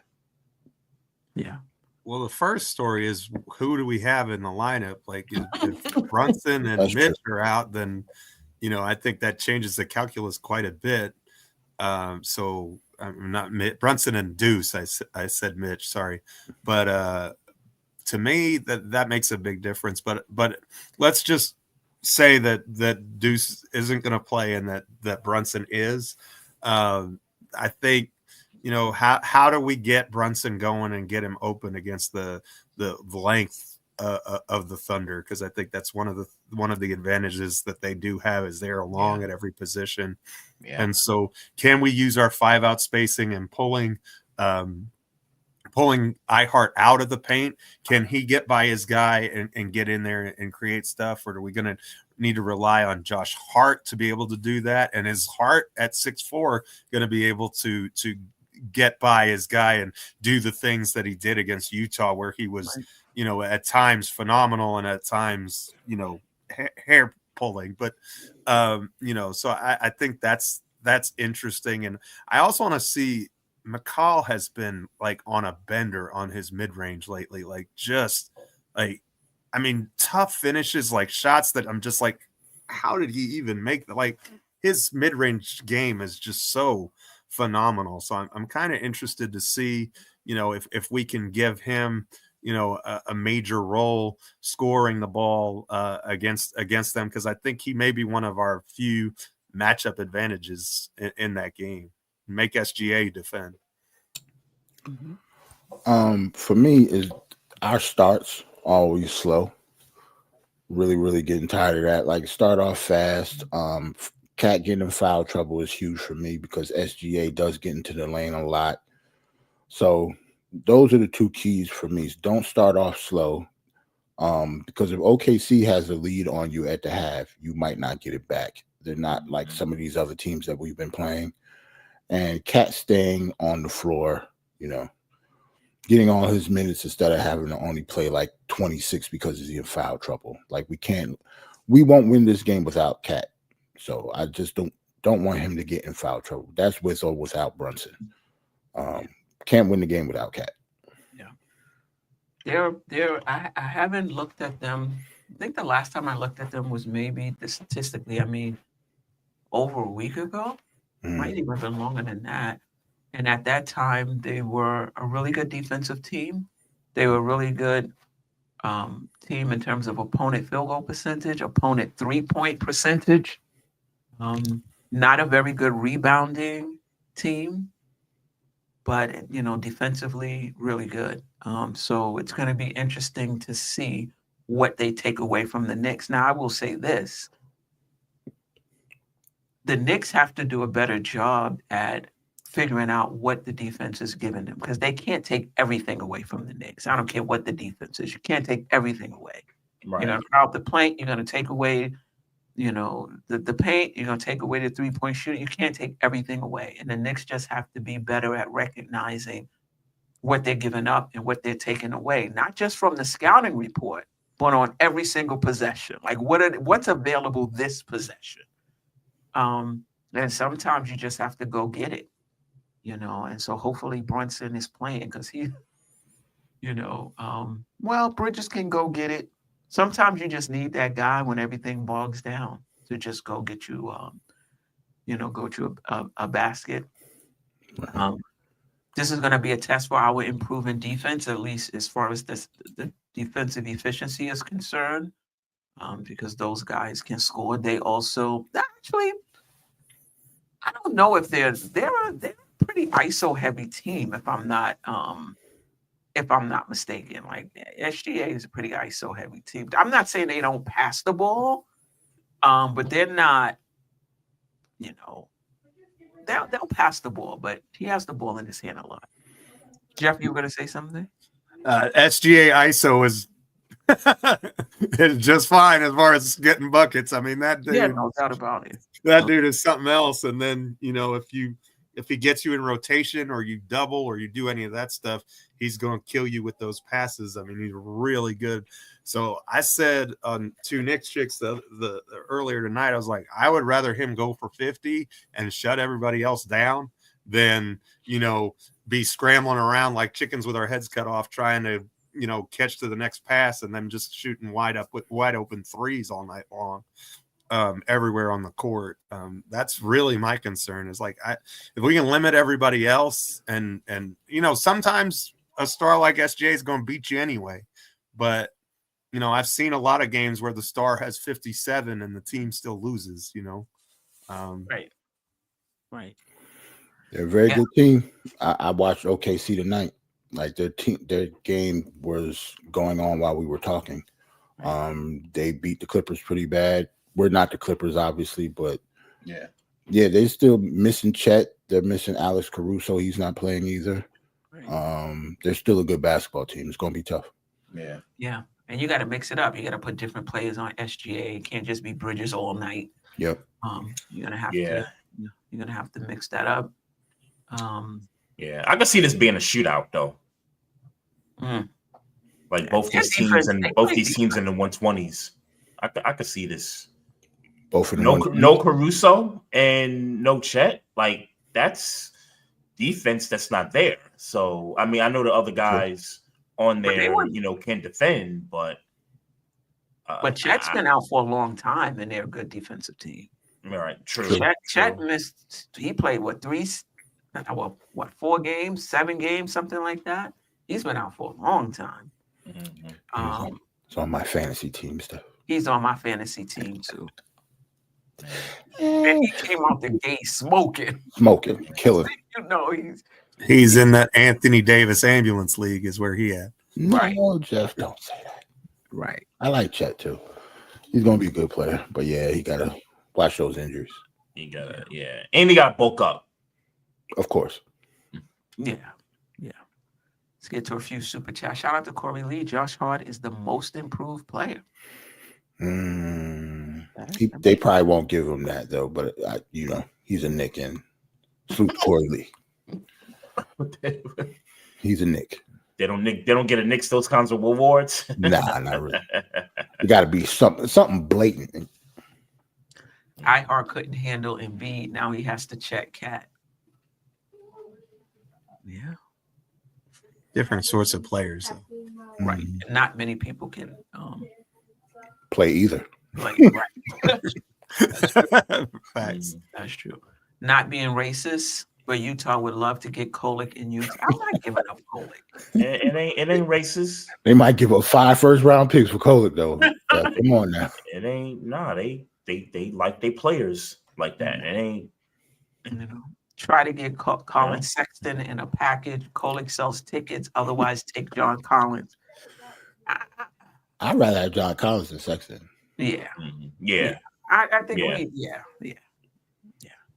Sexton doesn't solve any of our issues. I mean, he's a small guard who scores the ball. I mean, he's a scorer, but I mean, I think we need someone who's more of a presence on the wing than we do another small guard who can fill it up. That's just my personal opinion. I agree with that. I like him. I just don't know if he fits the team. I agree with Geoff.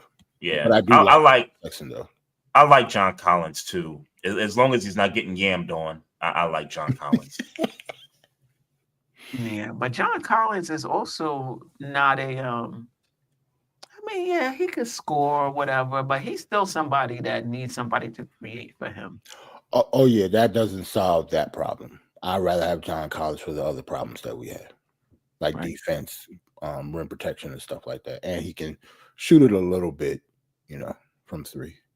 Yeah. Cam Whitmore looks great also. Somebody said something about that we being too, he didn't use the word thirsty, but like we shooting too high when it comes to these rookies. And he was talking about somebody making $2 million on another team. I mean, that's the other thing, waiting for somebody on the buyout. I don't know. Can the Knicks, if you're above the first apron, Can you sign somebody on the buyout market?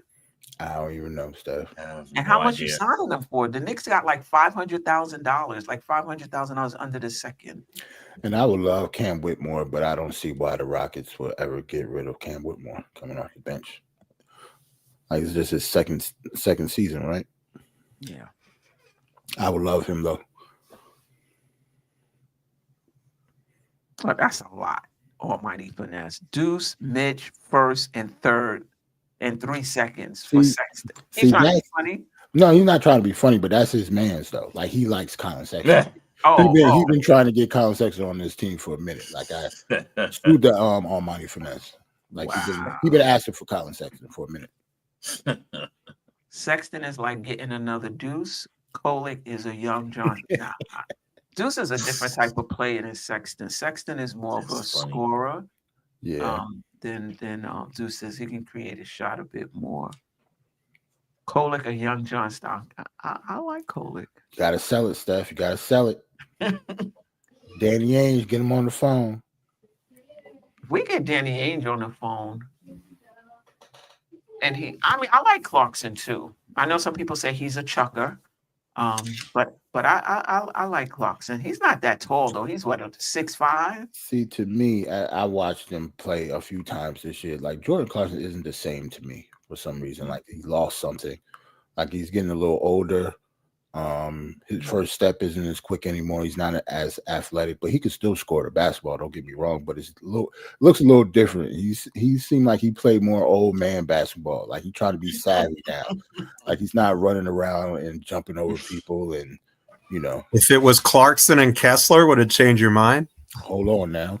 What's the deal, Geoff? Say that again. Clarkson and Kessler for whatever salaries you need to, like Mitch and maybe even Precious. Ainge's gonna ask for 5 first rounders, man. Well, we don't have that, so he can ask all he wants to. We don't have that. We can give him the Washington pick that. to pay the 2 seconds if he wants it. But I wouldn't mind that at all, Geoff. Because Kessler is nothing but another Mitch, but at least Kessler stays healthy. That's the difference between them. Yeah. I'm just thinking you may not be killing the bird that you want to, but you might be getting a couple of his buddies and solidifying things in the lineup. In other words, you kind of get rid of that glut at the 5 spot that we have on the roster. Kessler could be the backup 5 full time, no problem. You could give him 15 minutes. You could play Cat at the 4 some if you wanted to with that lineup. And he's going to give rim protection, which we know Coach loves. And, I'm not a huge fan of Clarkson's game at this point, but, he would definitely provide scoring off the bench. Right. Don't underestimate the fact that players tend to play better here. That's true too. Dante DiVincenzo had a career year. Fournier, when he was here, broke the 3-point made record. Randall became a 2-time All-Star, 2-time All-NBA player. Look how Cat is playing. Cat always had the skill set, don't get me wrong. But he's super focused and playing, having a career year.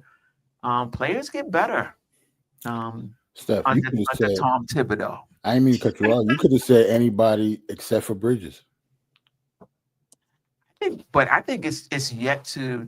I think Bridges is going to break out. Me too. I'm just talking about like so far. Like that's the only person who hasn't broke out, who had like their best season under Tibbs.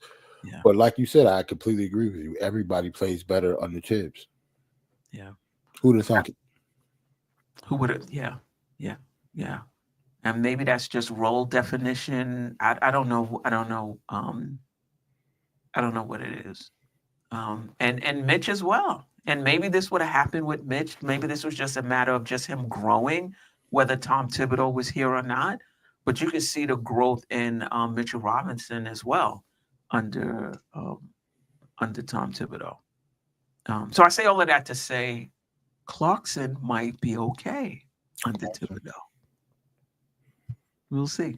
I mean, not we'll see. If it happens, we'll see. I love to get Denny from Portland. Could create his own shot. Got height. I like it. I like it, JJ. How we gonna get him though? Like how much he make? Let me look up how much he make. Mm-hmm. That's a good. Portland doesn't need a 5 though. They've got Ayton and they've got the kid from Robin Utah. Williams, and they got Klink. What is it? Klingett? What's his name? Donovan Klingon? Clayton. I don't know. He's good though. That kid from The UConn rookie. last The year rookie. could play. Yeah. Kessler looked like trash versus us. Maybe his numbers are better than he looked. Yeah, I mean, people have bad games.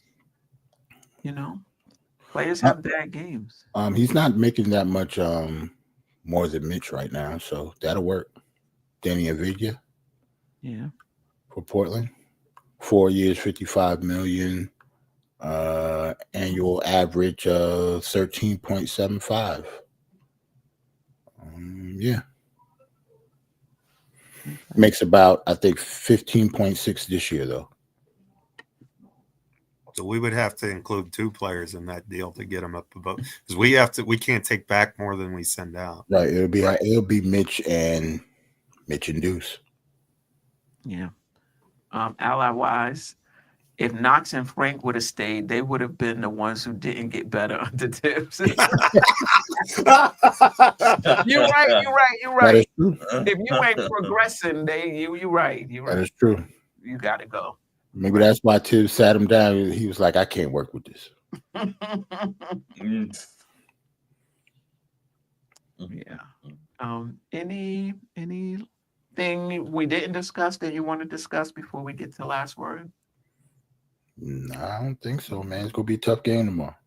When it said Cam Reddish regression, right? No, Cam Reddish. Okay. Right, no, everybody. Cam Reddish Everybody's stayed. coming in like, nah. Cam Reddish stayed the same. He didn't get better or worse under Tibbs. Right.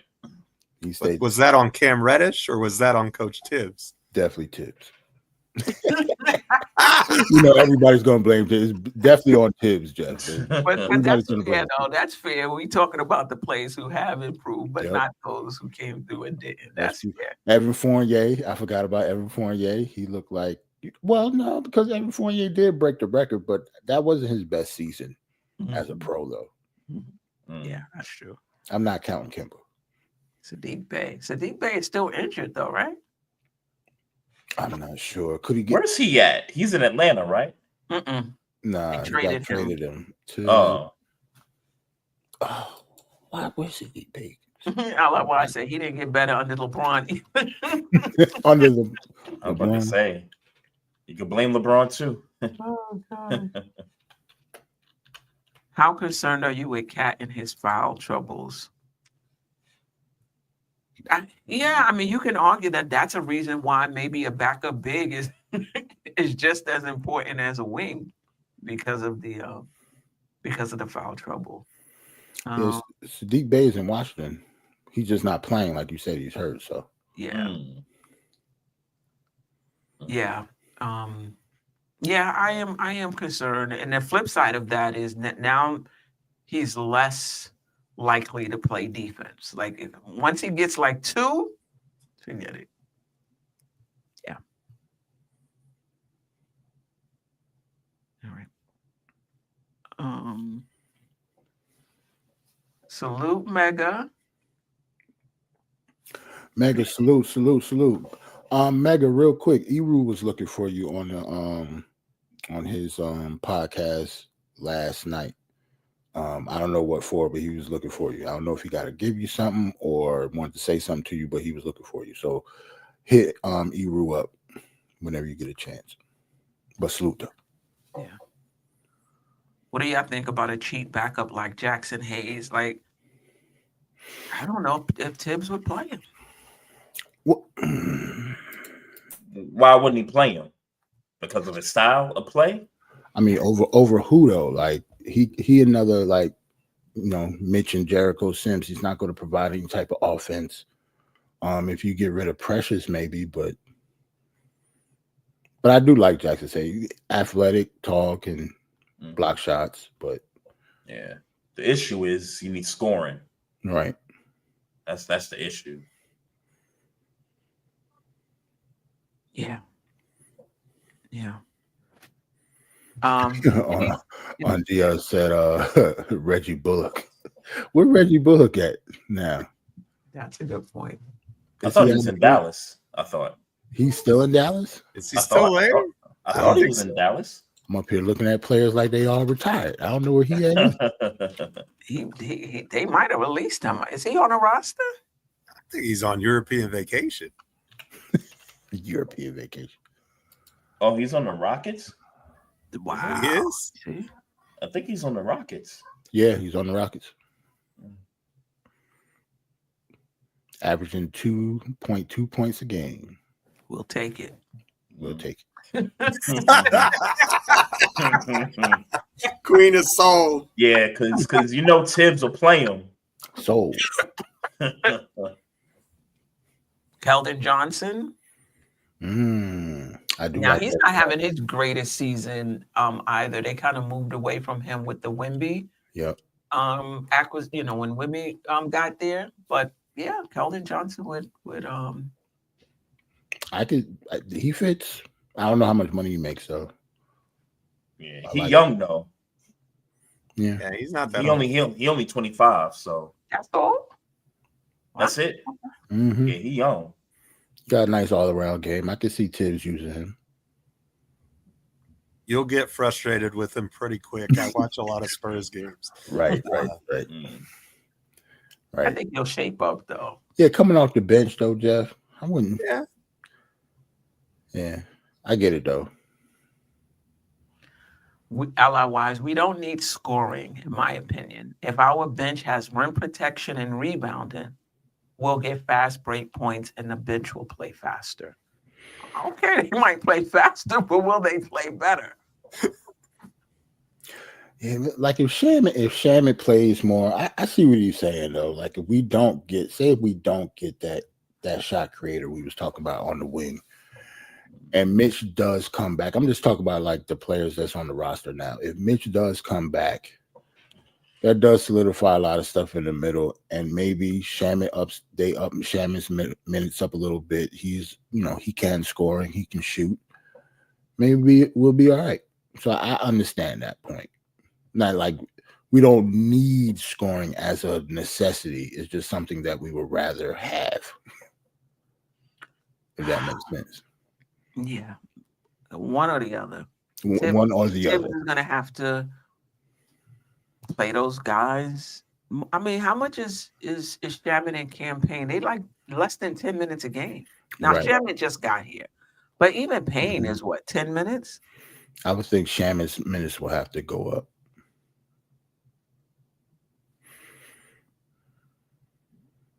Yeah, well, we don't have to worry about Ingram. Yeah, I don't think he's going anywhere. Well, not here. Ingram off the bench. Can you imagine those stuff? Got to be healthy, though. This guy. Yeah, that's true. And Yeah, plus his contract is crazy. So Goodness. we definitely wouldn't be able to get Ingram because of his contract. But if we did get somebody like that off the bench, then yeah, that would be nice. Man, what if DeMar DeRozan decided, I want a ring, let me come to New York, and I'll just come off the bench? I mean, he is in Sacramento, so and they just fired their coach. Right. Delusional would love it. I think DeMar is one of his favorite players of all time. He would be on cloud 9. It would make sense. But again, contract. It's all about the money. Yeah, that comes it's to the us. money. We wouldn't be able to afford. Right. I don't see any scenario of us affording that. Corey Kispert. Corey I like Kispert. Corey Kispert, but is he that much different than Deuce? I mean, Yeah, he can't he's really. taller, but he's a shot maker, and I don't even think he can handle the ball. And how much does he make too? Hold on, let me see. Because I've always liked him too, but he's not a shot creator, I would say. What about Keon Ellis from Sacramento? I don't know. I gotta look up stuff, Geoff. Oh yeah, Corey Kispert, $13.5 million. Hmm. So that's definitely swingable. You could trade Mitch straight up, but where you playing kids? I mean, he's a wing. I mean, he can't create his own shot, but he could definitely shoot. He could definitely score. Mm-hmm. So he'll be the wing coming off the bench. That wouldn't be bad. Yeah, and he's cheap. Only 25 years old. He actually fits this team pretty good. Oh, wow. Yeah. Like he's been in the league for a minute. Yeah. Now he just look old. He came in the league. Wasn't he a senior? He hasn't been in the league that long, I don't think, right? Like Wasn't he in that Trey Murphy draft? 3 years. This is third year, I think, in the league. That's all? Yeah, he just looked old, Steph. He was a senior coming This out is of third Gonzaga. year.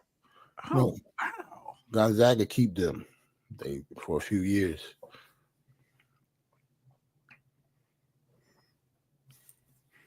Salute y'all. The train will keep rolling tomorrow in OKC. I hope you're right. I hope you are right. Malcolm Brogdon. I see Paris said Malcolm Brogdon. Smash the likes. Yeah, definitely. I don't have it up, so I don't know how many likes we have, but if we can get the likes up to 100, that would be great. I don't know about this one. A trade for Jonas Valanciunas and Justin Champagnie would give us exactly what we need off the bench: scoring and more rebound. He did give us 30 the other night, though, Steph. No, I'm talking about Valanciunas. There's no defense. He a body, though. Rebound. He can score in the middle. He can score. He's a load. He looked bigger.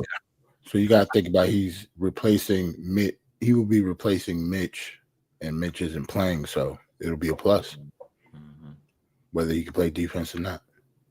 But Cantor part 2. I actually like Cantor though, just because he could rebound. He couldn't play defense though. He was definitely a good rebounder. I hear you, D. Grant. He's not. 64 likes. Hit that like button. He's not happy about the D. Grant. I can't really put it up. He's not happy about the Valanciunas. Yeah, he don't play defense. He's not a good defender. Valanciunas and Cat in a 5-out lineup would be great. Yeah, on offense. On defense. On offense, it would be nice. I mean, it would be makes sense. Yeah. Anyway, Go ahead. I was just gonna say, JJ said Cam Johnson. What the contract look like though? Didn't Cam Johnson just re-up his contract? I think he did. If we can get Cam Johnson. I'm about to say that. Other than I started, like you get an expansion draft where you get to protect 5. Right, like he's perfect. You have your pick after that. Right, he's perfect, but I don't see how we would be able to get him. But we didn't think we'd be able to get Bridges. So, well, we don't have nothing left because of that. Bridges trade. Yeah, true. Yeah. Royce O'Neal. I like Royce O'Neal too, but he's kind of short too. Yeah, short, kind of power forward. Salute Keith Turner. Keith. Appreciate you. Keith, you all late. Keith, we about to get off. All right. Salute to Keith though. That's OG. Any last words? Nah, man. Salute to everybody, man. Happy New Year. Knicks starting the new year off right. We on a nice winning streak. Hopefully we can keep that going against OKC, and we'll see you next week. Yeah. Salute to Trey, man. Thanks for joining us, bro. It's great to have you here, man. Absolutely. It's always a pleasure to hear your takes. You always have some great things to say. So we appreciate you. Jerrell, my brother, it's good to see you again. I feel like we hadn't seen each other in like weeks. It's crazy. I know, right? And then the hostess with the mostest, Queen, we always appreciate you. You make it all happen. So I appreciate you guys, Jerrell, Trey. Yes. No channel without the panel, right? I definitely couldn't do this myself. I You like see how I'm that. struggling with the game recap. It's just really hard to do shows by yourself. Jerrell has it down pat on Die Hard Giants live podcast, but yeah. Oh, that's because ain't nothing to talk about. No. I do not want to talk about the Giants at all, Steph. You shouldn't even mention them. Suit to JJ. Yes, I'm still mad the Giants won. I've been pissed off all week. Been pissed off all week because don't mess around and beat the Colts. Oh boy. Somebody not even in your division. You know what? Not only beat the Colts, but put up 40 plus on them. Trey. Yeah. And I said that after the first touchdown, I was like, the second one, I was like, all right, Giants, slow it down. Y'all look like y'all trying to win this game. See, Steph and I is in a group chat. Steph trying to talk through the game. I'm like, Steph, I'm pissed. All of a sudden, like it was just Steph talking to herself. Like, I'm not, man. After that game was over, I turned the TV off. I didn't even turn it to nothing else. I was mad. But it's all good though. Yeah. Man. Shout out to Undios yes. NYK, who I met in Washington at the Wizards game. I appreciate you. It's always good to meet those in the chat in person. Paris Doug I met, Brooklyn Butch I met, and a few others. Appreciate you guys. Anyway, that's all we have until I'll be on Queen's Court Monday. Me, Geoff, Lady and the Chef, and Tony Crow from, Knicks and Bruises. Trey, you got anything coming up you want to let the chat know about? Yeah. Just starting off this year, 2025. Make sure y'all follow us, the Barbershop Sports Talk Podcast on YouTube. We're also on Twitter, known as X, Twitch, Facebook, Instagram. Just look out for the logo. That's the logo right there. We talk about everything from NBA, college football, NFL. Me and my brother Maestro just shooting it. That's all. Wizard fan still? Yes, he is. Was he at the game? No, because I think he's kind of canceled on them for this whole season. Even before it started, he just said, "Look, man, I'm not interested in going to no games unless somebody got a spare ticket." Right. Their dynamic is crazy anyway because Trey is a Ravens fan and Maestro is a Steelers fan, right? So they're in the same division and everything, talking back and forth about football. So at least their teams are good though. So they have a lot to talk about. Oh, he's quit on the Steelers already. I'm sure he has. I would probably do the same. Let's salute the Maestro though. Right. Last super chat. News flash from WizBK LA. Tibbs wants to trade for Taj Gibson. Yo, Wiz. Well, hey, yo, Taj is a legend in Chicago. Yep. Right. They was chanting for him. I seen that. Yeah, man. I'm putting my Facebook. Trey just reminded me. I do want to stream to Facebook, but they changed the rules since I streamed that you have to have at least 100 followers on Facebook, and I think I only have 77. So that's a way to support the channel. I just put the link in the chat. So if you just go there, subscribe to the channel, I only need 33 more. Then I could start streaming to Facebook again. All right. And the link is also in the description.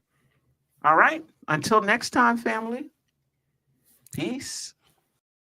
Sister, you're one of a kind. Yes. Sister, it's time you That's shine. Dope Soul. Where you at? Dope Soul.